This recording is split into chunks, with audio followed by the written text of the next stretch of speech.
Today's shiur begins 4 lines from the top of Daf Nun Hey. Before we begin the actual shiur, let us glance at the side where we have our Nosei Mivneh heading. A triangle appears and a double underline. If you skim ahead on the page, you'll see there are quite a few of these triangles.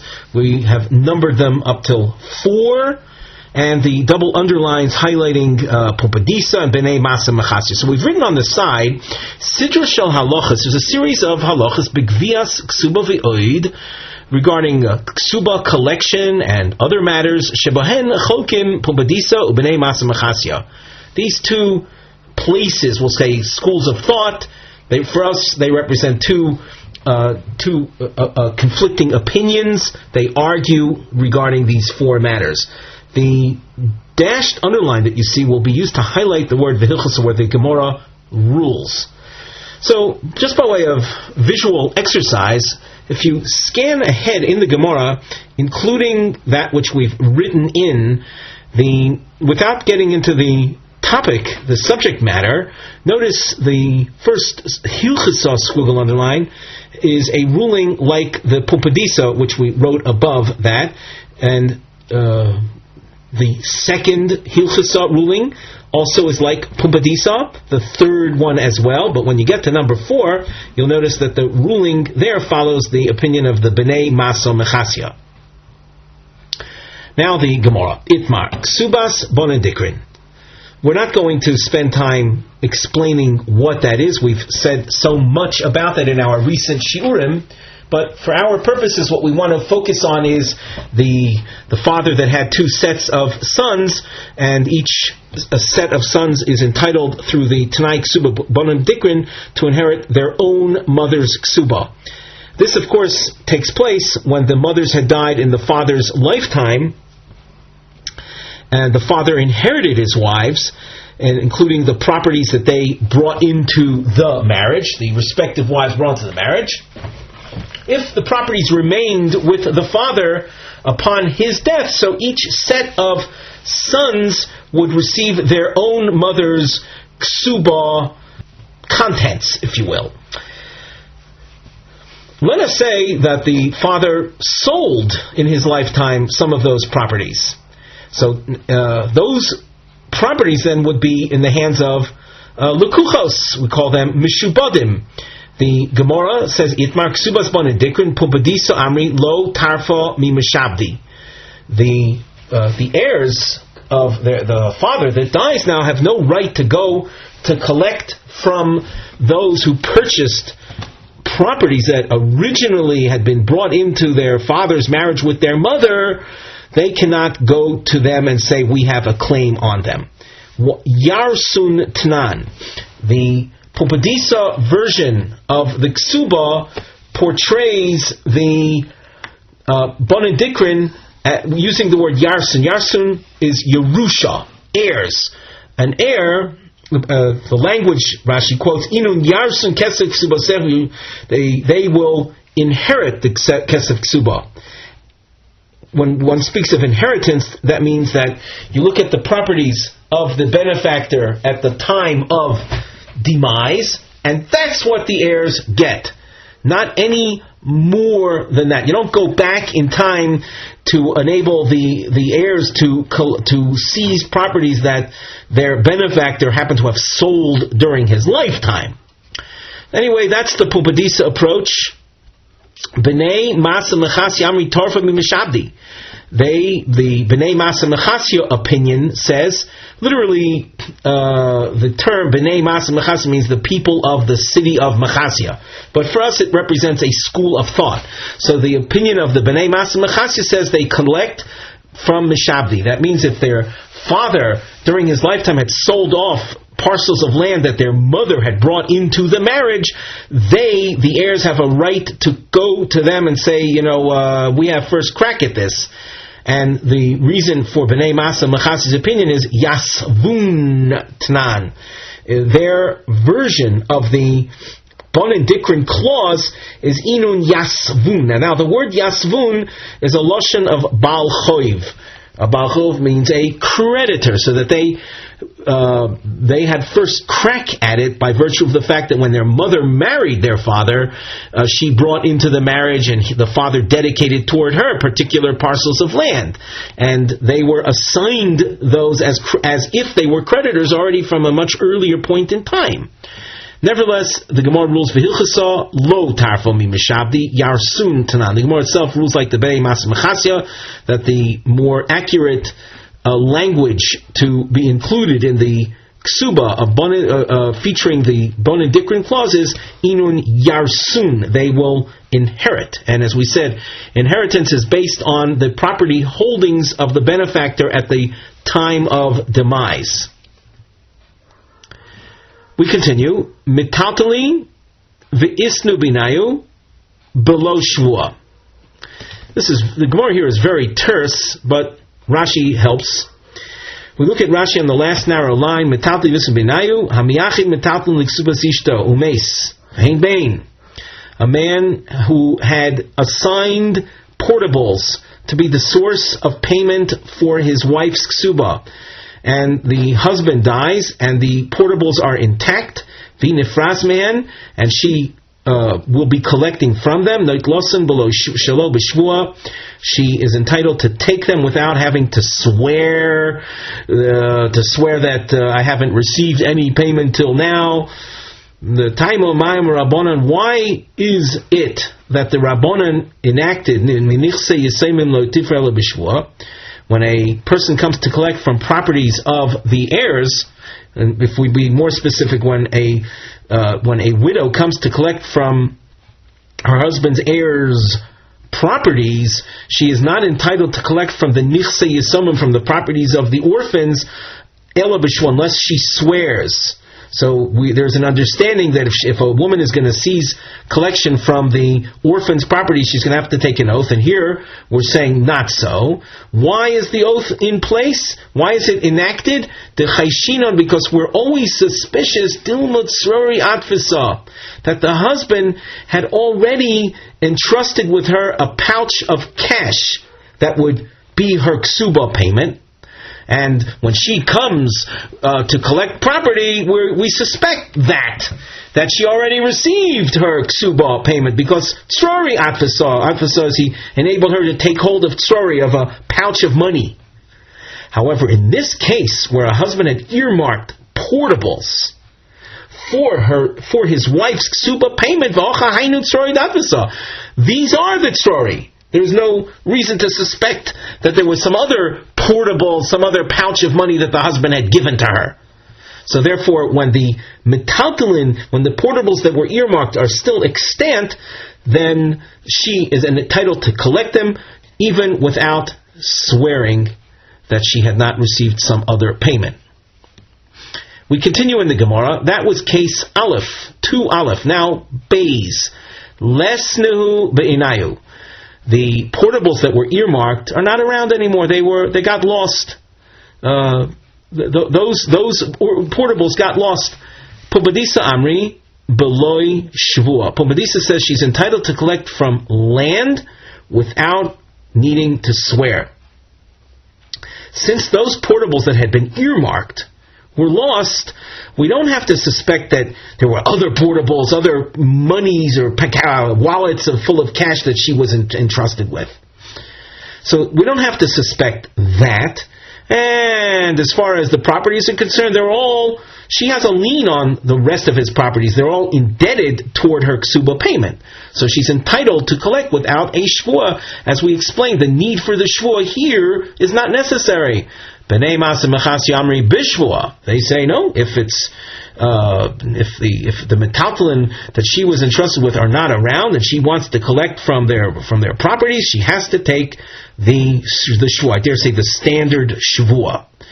The Gemara rules once again like the Pumbedisa, Beloy Shvua. She doesn't have to swear regarding non-payment prior to this, because, as we said, the only suspicion would be that he had entrusted some portables. In this case, the very portables that were earmarked for her are not around anymore. So she didn't receive some other payment. So she's entitled to collect from karkois, from land of the Yisoimim without a shvua.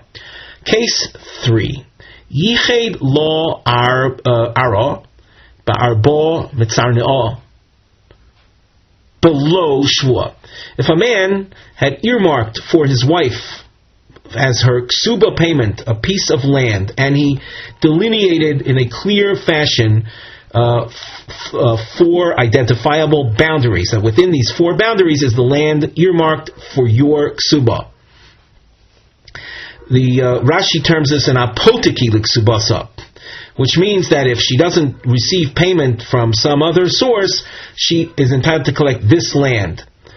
Now, being that he set up this land as an apotiki is exactly what we said, that if a man guarantees his wife the ksuba, that if it's not paid from some other source, this land stands as the source of payment. Well, if that's what he did, so there isn't any reason to suspect that he had entrusted some other monies as her ksuba payment. The issue of the tzrori atfisa doesn't come up when he had delineated a piece of land in a very clear fashion, as we just described. The 4 matzrino are the boundaries. Another situation, though, might be b'chad matzra. A man said to his wife that a piece of land bounded on one side by whatever, and he delineated one boundary, not 4 boundaries. Pumbedisa amri below shvua. She's entitled to collect her ksuba without having to take a shvua. And b'nei mas mechas yamri b'shvua. No, if in that case, she'll have to take a shvua in order to collect her ksuba. Now we look at Rashi. At the beginning of the line, you'll notice the word b'shvua. The came in the lokosav lo arba mitzorim, since he didn't delineate 4 boundaries within which would be the earmarked land. Ein zu smicha l'smecha leo. It's not a sufficient source of reliance psychologically for the woman as a source of collection.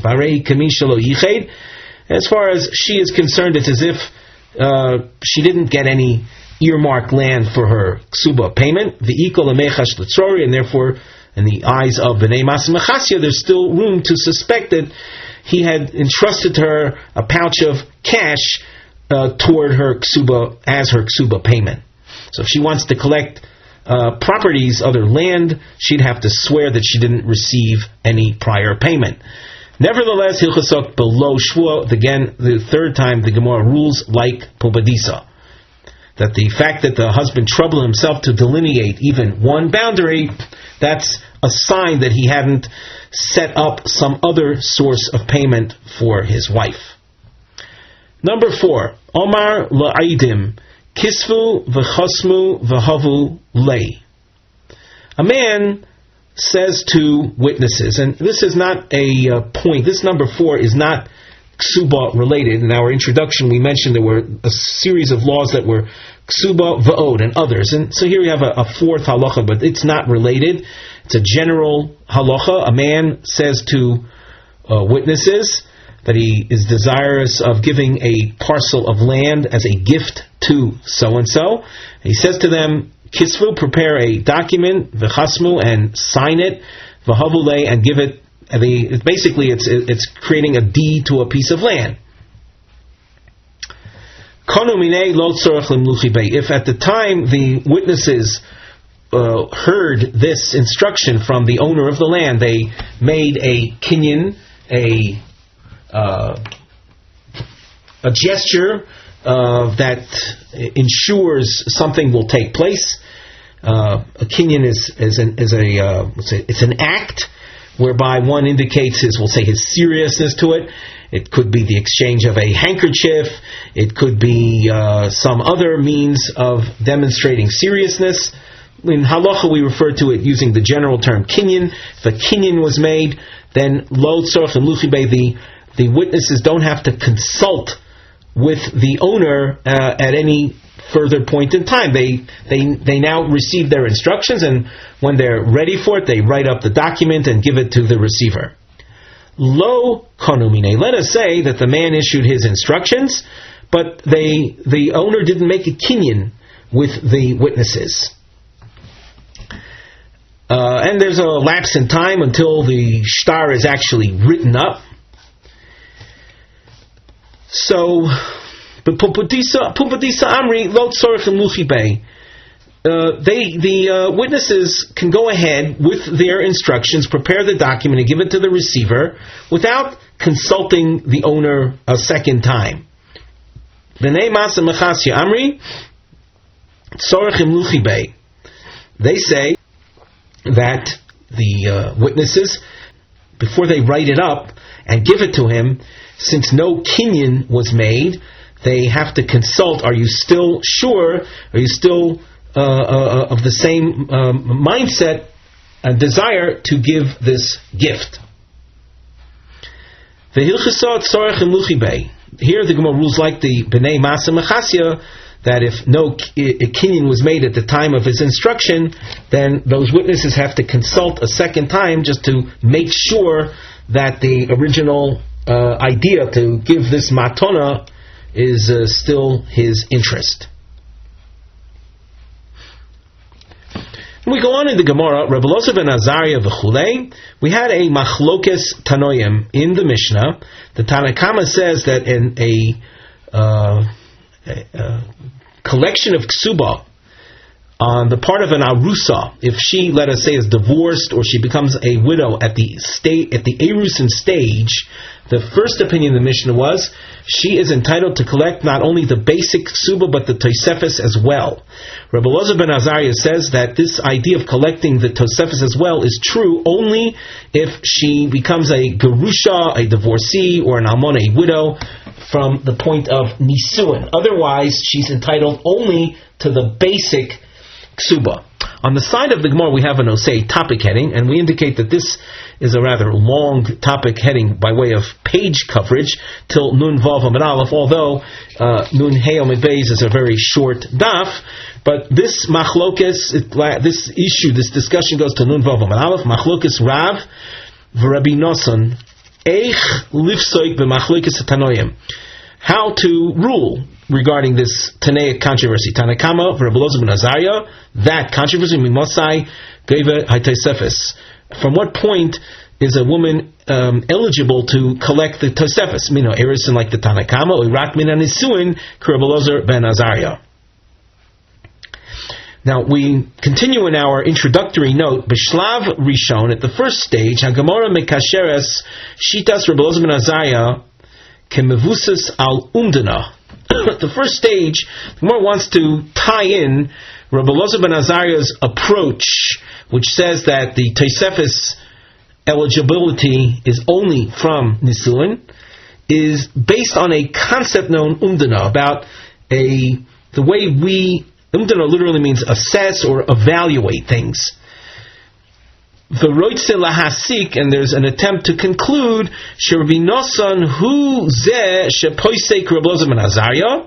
We had the two Amoraim, Rav and Rabbi Nosson, arguing. We don't know who said what, so we have to figure out if one of them paskins like Rabbi Ozer ben Azariah. We don't know who it is. The Gemara wants to say, it's Rabbi Yonasan, because we know that Rabbi Yonasan is the one that would follow the approach of Rabbi Ozer ben Azariah. The Ra'inu Rabbi Yonasan the Ozel Basar Umdana. We find that Rabbi Yonasan in other areas of Psak Halacha evaluates things after making an assessment of the situation, after, let's say, analyzing, evaluating matters of intent. Bishlav Sheni, at the second stage of this discussion, HaGemara Makshe, the Gemara will ask, Shegam Rav also Basar Umdana. Rav also, when it comes to concluding matters, he also analyzes and assesses things based on intent and, let's say, deeper considerations. Umagia lemaskona, the Gemara will then conclude, the L'chuli Alma Basar Umdana, both Rav and Reb Nosson will evaluate things based on, in other words, both of them will rule based on umdana.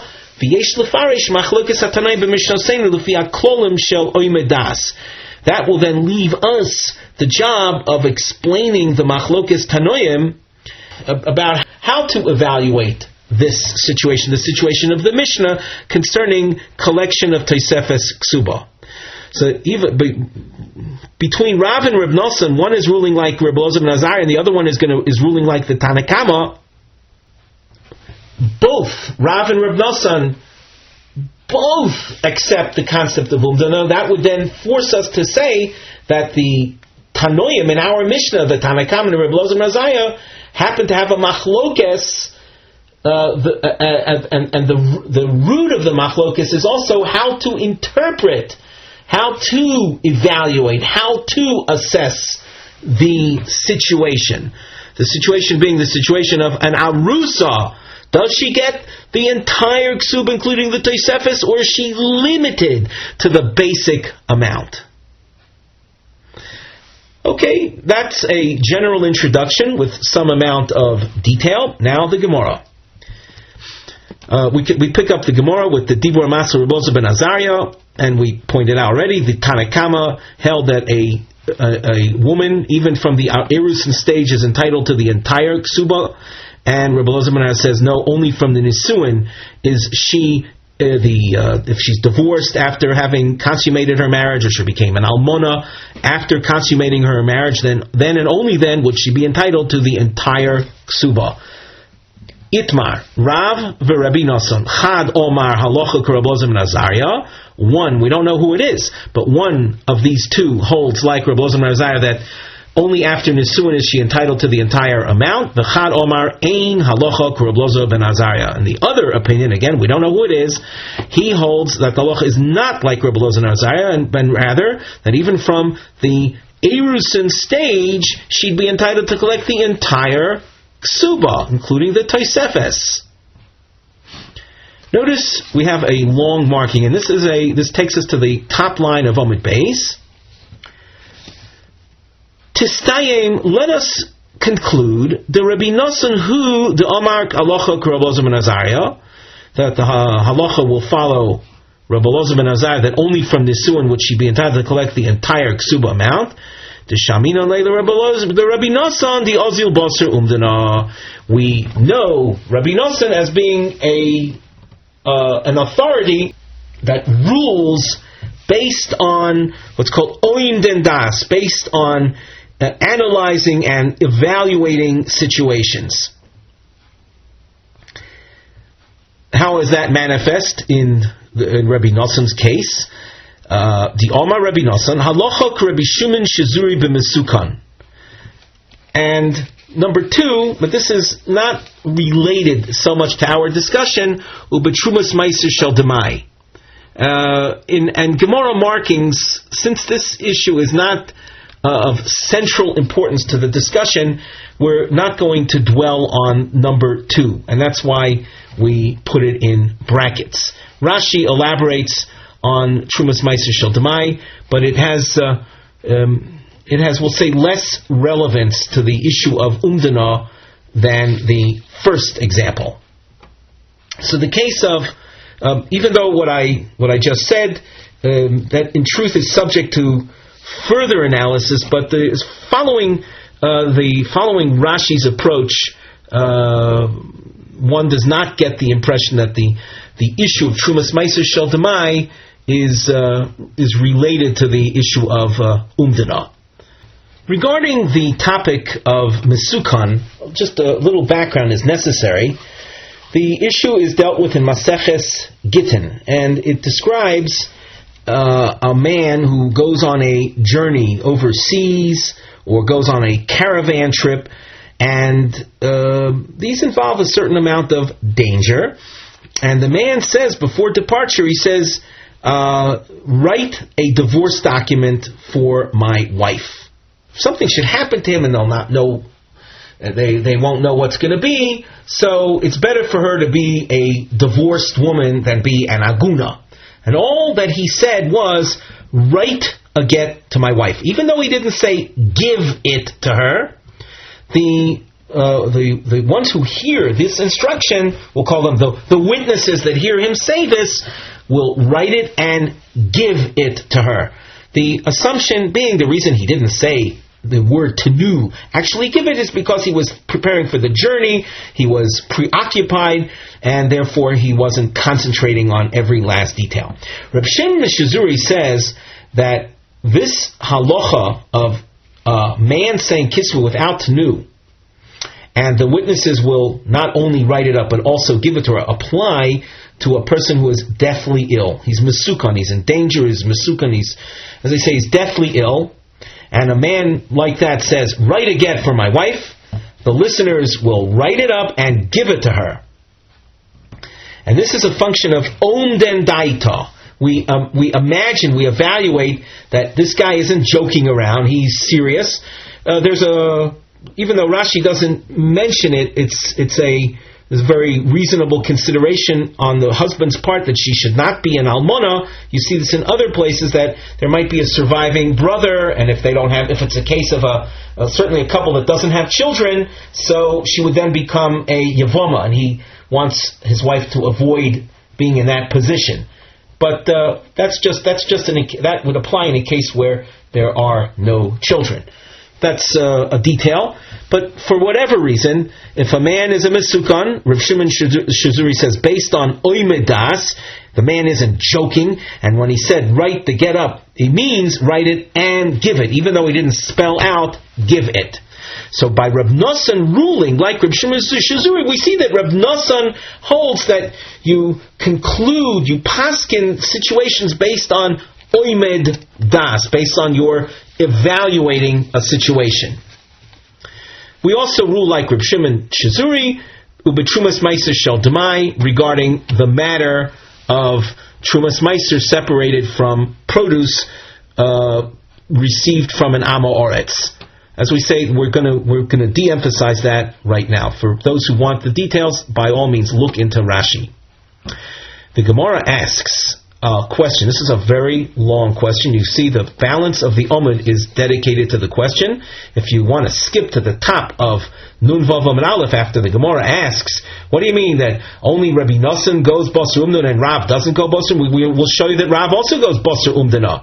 So the Gemara at the top of Nun Vav Amud Aleph responds and says, both Rav and Reb Nosson rule paskin based on oimedas, based on evaluating and analyzing situations and then coming to conclusions. And of course then we'll have to explain why does each one say what they do in terms of the arusa and collecting the entire ksuba, or not. Before we continue with the actual text and long question, we glance at the side of the Gemara. We have a topic heading, which reads Machlokes Rav u'Shmuel be'inyan matnas shchiv meira shekosuv bo kinyan. The Gemara will feature a Machlokes Rav and Shmuel, but we have to tell you at the outset that the opinion of Shmuel, which appears 3 lines from the bottom of this Daf Nun Hey Amid Beis, you'll see it's in brackets, and it's because that we want to de-emphasize his opinion. We're focusing on Rav in this sugya to see where Rav also concludes or rules based on omedas, based on our making assessments of situations. We mentioned a matnas shchimer. This is a gift that a person who's deathly ill wants to give. He'll give it in a document form. He'll instruct people that are standing by, would you please write up a deed that the such and such property is to be given to so and so. First of all, a matnas shchiver takes hold only after the person dies. It's not a matnas bori, a gift given by a healthy person whose intention is for the receiver to receive it immediately. This is given with the intent that the receiver will take possession only after the owner dies. However, in our Gemara, we're going to deal with a unique situation. We have a matnas shchiver into which there is a kinyan is written in. A kinyan is a symbolic gesture indicating transfer of ownership. In a document, in a matnas shchiver, as we said, the property is transferred after the person dies, and there's no need for a kinyan. There's no need for a symbolic gesture indicating transfer of ownership when you're dealing with that kind of gift. Why would it be that a person who's deathly ill instructs the title, the shtar, the documents, the contract be written up with a kinyan in it as well? So Rav will conclude that the reason this was done is that the owner had a very specific intent. And that itself is the evidence that Rav goes according to Oimed Das, that the owner had a plan. In order to discover what the plan was, we'll go on in the Gemara. So, as we noted before, a long question. Top line of Nun Hamid Beis, Varav Lo Ozil Basar Umdana. You suggested before that it's Reb Nosson that decides things based on our analysis of a person's intent in the absence of any specified instruction. But why do you say Reb Nosson and not Rav? V'ha Itmar. Have we not learned the following? Matnas shchiv meira shekosuv bo kinyan. A gift given by a deathly ill individual. And there's a concept that the divrei shchiv meira kiksuven uchamesurin domu, that the words of a shchiv meira are themselves binding. So you have a person that indicated his desire for a gift to be given to a particular receiver, matnas shchiv meira, and this was written up, and in the document that was prepared, there's an indication that he wanted, this shchiv meira wanted there to be a kinyan, or is that reference to kinyan was made in the shtar. And again, a kinyan is a gesture that indicates transfer of ownership. And we mentioned before, in the standard matnas shchiv meira, no kinyan is necessary because of the concept, the rule that we just said, that the words themselves, the spoken words of a shchiv meira are signed, sealed, and delivered. And the reason for that is that we want him to feel a sense of security. He's deathly ill. We don't want him to lose his mind and possibly die suddenly because of his concern that maybe his will won't be carried out. So we guarantee people that are in this state, what he says is binding. However, you don't have to have a kinyan. Why would someone prepare a matnas shchiv meira and also have a kinyan written into it? So, Bebei Rav Mishmei de Rav Amri, in the yeshiva of Rav, in the name of Rav, they say, Arkivei Atrei Richshi. Without a literal translation of that expression, it means that there was imposed upon this, or inserted into this gift, two strengths. And the Gemara will explain that in a few minutes, in a couple lines. And Shmuel Omar, Shmuel's approach to this is one of being in a quandary.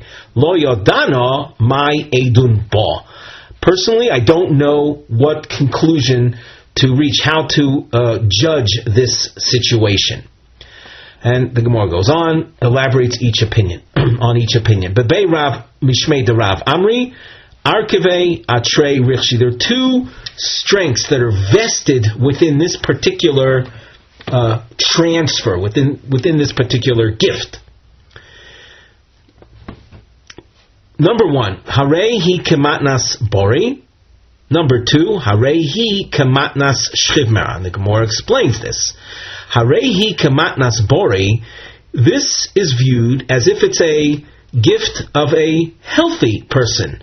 What's unique to the gift of given by a healthy person as opposed to a shchiv meira? Dim omad eino yochol lafzer bo. If this guy who's deathly ill happens to get better, he won't be able to back out. In other words, the matana will stand. That is in contrast to a standard matnas shchiv meira, where a person who's giving something to somebody in anticipation of his own death, it's understood that if he gets better, so the gift doesn't go through.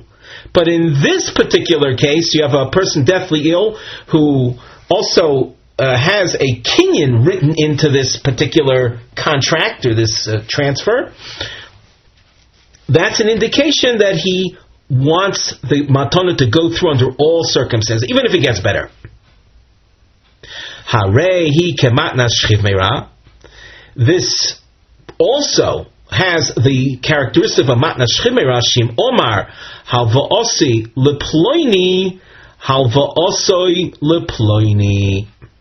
Which means, if this person is deathly ill, happens to have debts that are due to him, that he hasn't collected yet, and he wants to redirect the payment of these debts instead of himself collecting it, he wants his friend, he wants so-and-so, Plony, he wants so-and-so to receive the collection.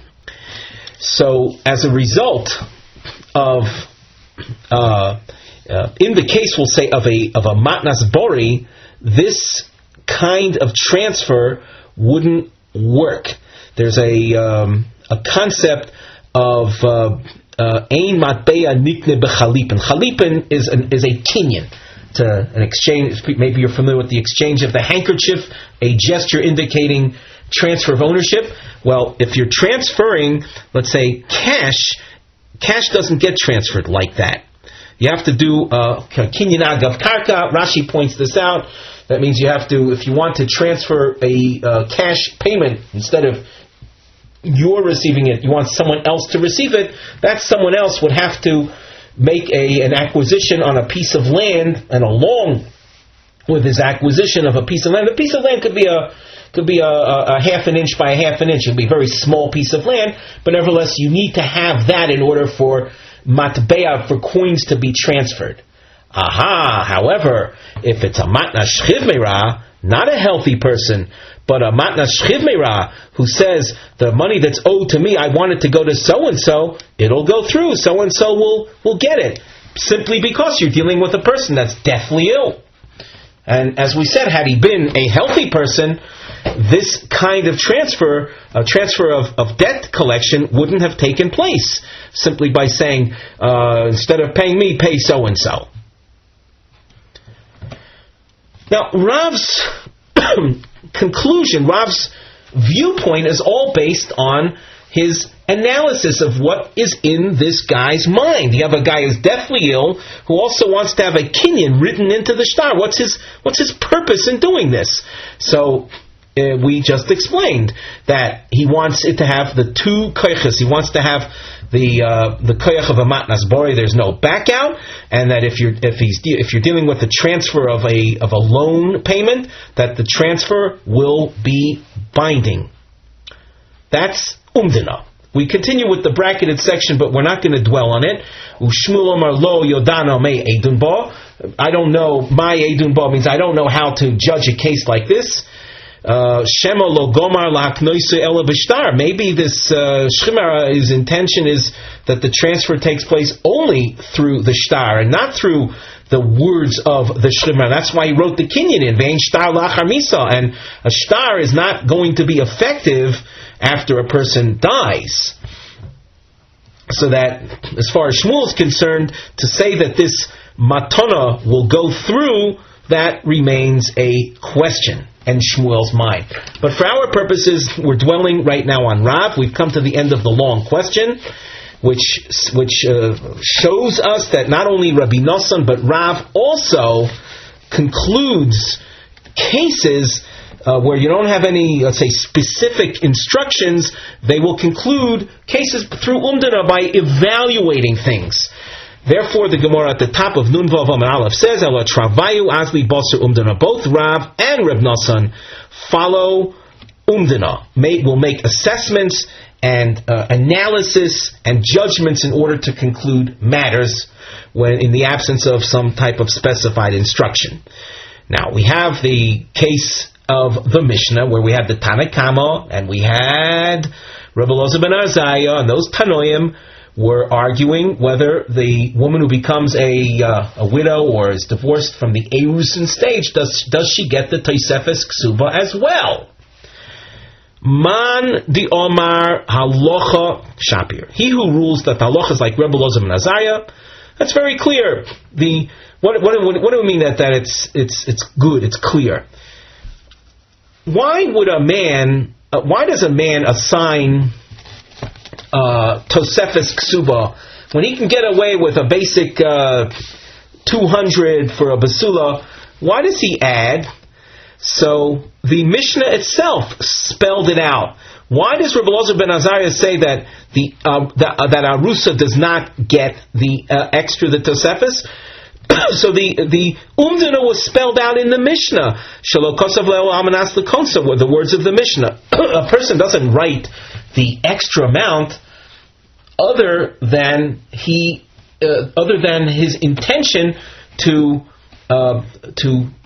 konsa, to reach nisuin with her and have intimacy with her, and then and only then he would be willing to see to it that she gets all of that extra, that Tosefes. But prior to that, a person isn't interested in a woman with whom he would never have reached marriage consummation receiving the Tosefes. As far as the basic suba, also you can argue that, but the basic suba is a takonas chachomim, is already a rabbinic rule. Some even hold it's doraisa that a woman is entitled to that. We can't do anything about that. But the Tosefes, which is something that he writes in voluntarily, the Rabbi Ozer ben Azariah in the Mishnah states, the Umdana states the analysis of a person doesn't write over the extra other than with regard to a woman that he is machnis, with whom he reaches nisuin. Man diomar ein halacha, the other Amoraic opinion that ruled like the Tanakama, which is that even from Erusin she will collect the entire amount, the Tosefes as well. Hachanami, here too, oimden daitahu, we evaluate, we analyze, mishum ikruve daitahu. Why did he? Why would he be willing to have her receive the Tosefes? Because of ikruve daita, literally a drawing close of the minds, a bonding between two people. Ikriva le daita. There was a bonding. They agreed to get married, and he gave her money in exchange for her acceptance. They drew together, okay, on an emotional level, on a mind level. They drew together. It's true they didn't consummate the marriage, but for that alone, for ikruve daita, a man would be willing to have this woman, for achieving ikruve daita. That's enough motivation for the man to assign the Tosefes to the woman. Yosef Rav Chanina Korah Kamei de Rabbi Yanai V'Komar Halacha Rav Ozer ben Azariah. So Rabbi Chanina, in the presence of Rabbi Yanai, rules that the halacha follows Rav Ozer ben Azariah, that the arusa is not entitled to the Tosefes Ksuba. By way of markings, we glance at the side. We have a nosei mivneh. There's a piece of Gemara which constitutes the balance of today's shiur. Keta shel psika, section of Gemara that deals simply with final ruling, with psak halacha, with how to rule. The double underline that you see indicates elu shepoiskim halach Rav Ozer. These are the points at which we see rulings like Rav Ozer ben Azariah was following his opinion. The dashed underline will highlight the phrase ein halacha Rav Ozer ben Azariah. So the first we already saw. Rabbi Chanina Korah says we rule like Rav Ozer ben Azariah. Omar lei, Rabbi Yanai said back, poke kori korach lebra. He is a bit of like a play on his name over here. He says to Rabbi Chanina Korah, he says, take your korah and toss it outside. Ein halacha Rav Ozer ben Azariah. Omar Rabbi Yitzchak, Omar Rav Yitzchak bar Avdimi Mishum Rabbeinu, Halacha K'Rab Ozer ben Azariah. Omar Rav Nachman Amar Shmuel, Halacha K'Rab Ozer ben Azariah. We have a little aleph you can see where Rav Nachman quotes Shmuel. Now notice a base. For Rav Nachman Didei, Rav Nachman on his own, Omar Ein Halacha K'Rab Ozer ben Azariah. Unahardoi Mishmei de Rav Nachman. Here's a second version of Rav Nachman. Amri Halacha K'Rab Ozer ben Azariah. V'afagav delot Rav Nachman v'Omar. Even though Rav Nachman ridiculed or he lot is cursed v'Omar and said Kol Daina dedoyin K'Rab Ozer ben Azariah hachi vachi teve. Any dayan who paskins, who rules like Rabbi Ozer ben Azariah, such and such will befall him. Afilu hachi halacha Rabbi Ozer ben Azariah. So, in spite of Rav Nachman as being quoted as cursing out people who follow Rabbi Ozer ben Azariah, in this case, we will follow him. Halacha lamaisa Rabbi Ozer ben Azariah. And the Gemara itself, Rashi says on the second line from the top, Hashas kapasik shikach nimnu v'gomer b'nei yeshiva. Thusly, the rabbis of the Talmudic Academy ruled to follow Rabbi Ozer ben Azariah, that the Arusa is not entitled to collect the Tosefes.